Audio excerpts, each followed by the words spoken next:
চাঁদপুরের ফরিদগঞ্জ উপজেলার বড়গাঁও এলাকায় বিদেশ থেকে টাকা পাঠানো নিয়ে বিরোধের জেরে চাচার ধারালো আঘাতে ২৪ বছর বয়সী বাবু গাজী নিহত হয়েছেন।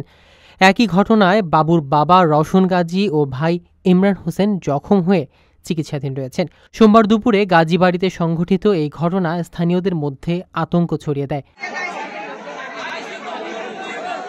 হামলাকারী চাচা হাসান গাজীকে আটক করে পুলিশ।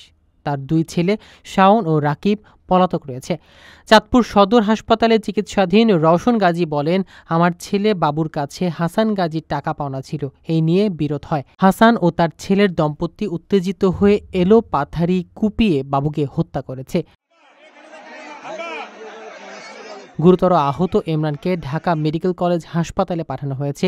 নিহত বাবুর স্ত্রী জানান, তার স্বামী ওমান থেকে মাত্র ১৫ দিন আগে দেশে ফিরেছেন এবং টাকা পেয়ে খুশি ছিলেন, কিন্তু ওই টাকা নিয়ে বিরোধ ঘটে। অতিরিক্ত পুলিশ সুপার লুৎফর রহমান জানান, একজনকে গ্রেফতার করা হয়েছে, বাকিদের খোঁজ চলছে। পরিবারের পক্ষ থেকে হত্যার মামলা দায়ের প্রস্তুতি চলছে।